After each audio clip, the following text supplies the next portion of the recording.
evidence, your investigation, Maury Terry's decades-long investigation, it's like peeling one thing back, and when you get to one level, then there's another one underneath it.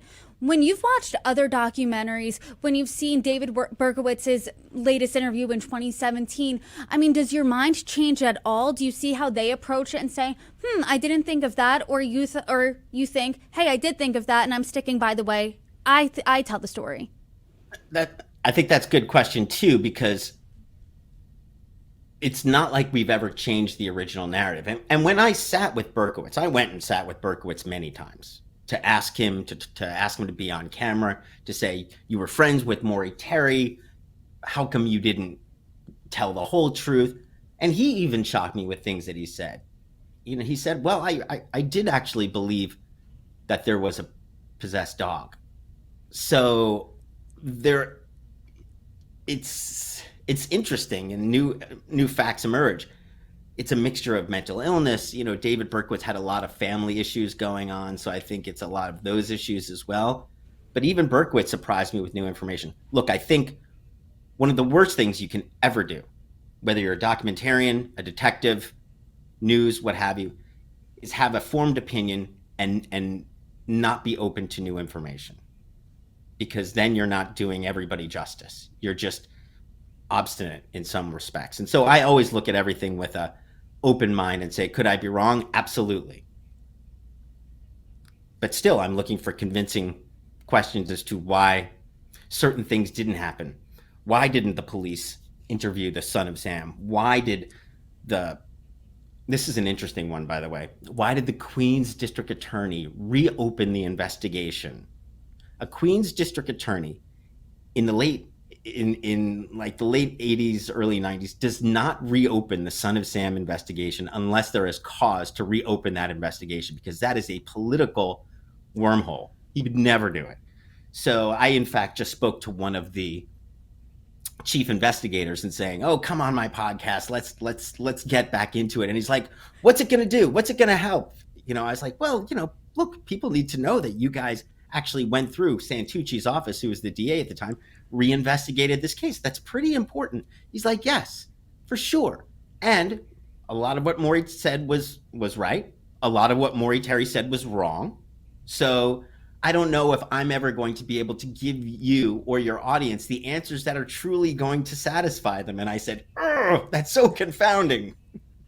And I think that's why this case is sticking with people, right? Because there's still more new tidbits, even 48 years later.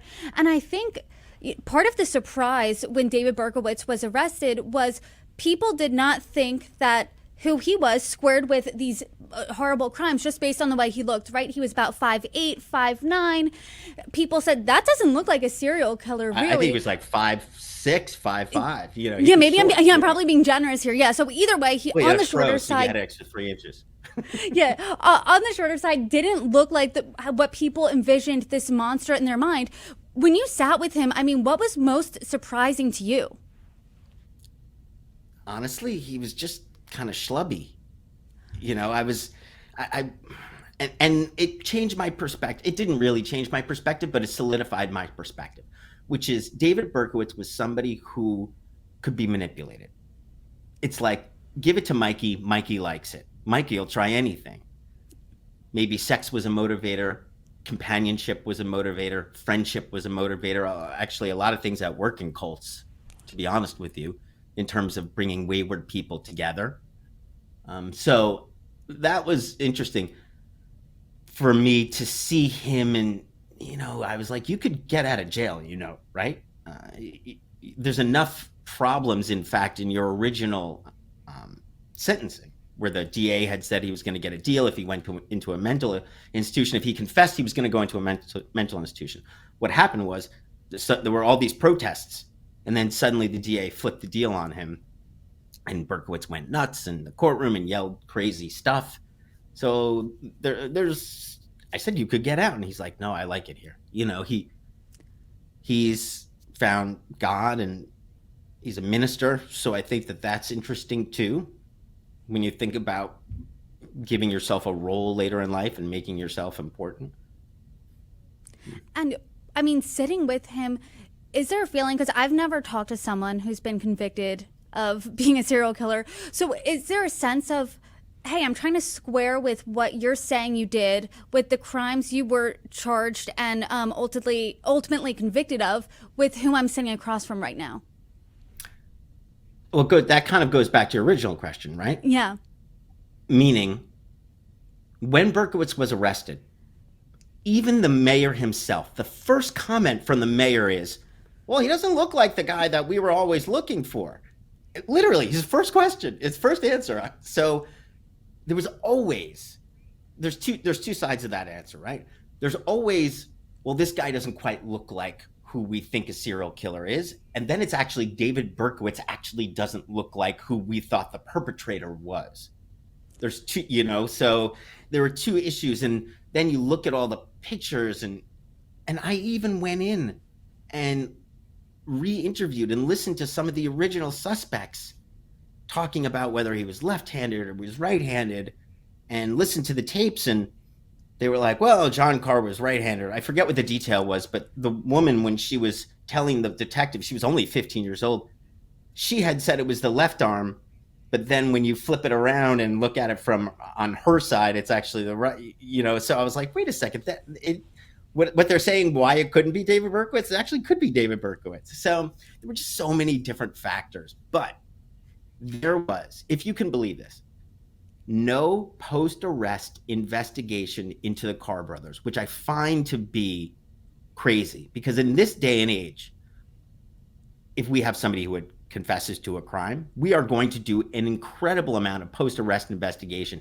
to discern whether this person, what the truth was.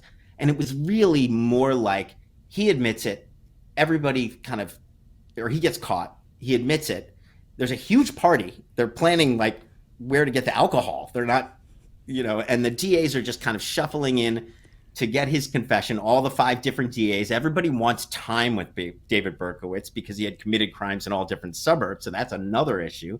And then it was over. And I think a lot of responses from law enforcement who are adamant that he's the one shooter, including Borelli himself, would be, well, there were no more shootings after Berkowitz was locked up. I mean, what do you think? When you hear that, I mean, what do you say to that? And especially like as a documentarian, you're sitting there in the interview. What's your answer to that? I mean, look, it's just logic. We're not saying Berkowitz wasn't involved. We're just saying that there were other people who were either a shooter for a number of crimes or periphery involved. Like, go have David Berkowitz shoot this person, go have Berkowitz shoot this person. And sometimes it was Berkowitz for sure, and sometimes it was other people. So when they say the shooting stopped, I agree. Yes, of course, the shootings did stop. By the way, there are a number of police officers who do believe that there were more involved in David Berkowitz. That's how I got into the case, was there were a number of different people.